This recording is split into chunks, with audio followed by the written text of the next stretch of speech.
Beaucoup ont soutenu que la marijuana ne justifie pas son interdiction. Ils soutiennent que fumer de la marijuana au mépris de la loi est justifiable pour ces motifs et à la lumière de ce qu'ils perçoivent comme étant l'hypocrisie de l'interdiction de la marijuana tout en autorisant la consommation de nicotine et d'alcool. Ceux qui soutiennent ce point sont peut-être sincères dans leurs convictions, mais ils se trompent néanmoins. Le mépris sincère de la loi ne justifie pas l'impunité dont elle fait l'objet, comme notre Seigneur lui-même l'a clairement indiqué, tout en réprimandant les pharisiens pour avoir transformé la loi de Moïse en un joug excessivement oppressif. Le Christ a quand même exigé de ses disciples qu'ils se soumettent à leurs exigences injustement dures. Matthieu 23, 1, 36. La soumission consciencieuse à l'autorité et la persévérance patiente dans les souffrances injustes ou perçues comme injustes sont les normes élevées de Dieu pour nous-mêmes, même si cela signifie devoir s'abstenir de consommer de la marijuana en conformité avec une législation injuste. Serviteurs, soyez soumis en toute crainte à vos maîtres, non seulement à ceux qui sont bons et doux, mais aussi à ceux qui sont injustes, car c'est une grâce que de supporter des souffrances injustes par respect pour Dieu.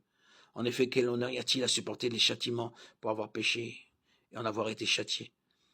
Mais si vous supportez le mal pour avoir fait le bien, c'est une grâce devant Dieu.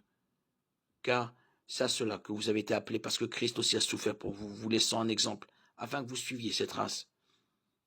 Il n'a point commis de péché, il ne s'est point trouvé de fraude dans sa bouche. Lorsqu'on l'injuriait, il ne rendait pas d'injure. Lorsqu'on le maltraitait, il ne faisait pas de menaces. Mais il se remettait à celui qui juge justement. 1 Pierre de 18, 23.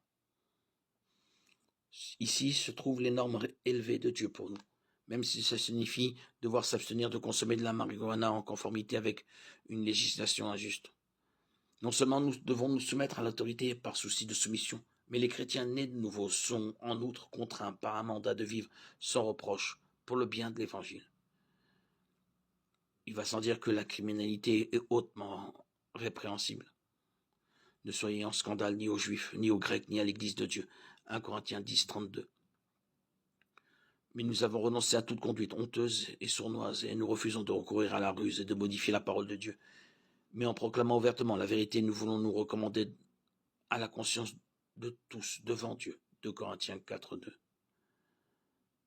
Bien entendu, ce premier principe n'a aucune incidence sur les consommateurs de drogue vivant dans des pays où l'usage récréatif de drogue est légal, ou au moins dépénalisé. Il existe cependant des principes plus universellement applicables.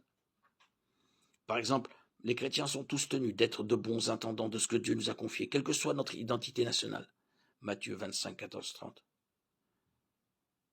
Comme cela inclut notre corps terrestre. Malheureusement, l'usage de drogue illicite est un moyen extrêmement efficace de détruire la santé, non seulement physique, mais aussi mentale et émotionnelle.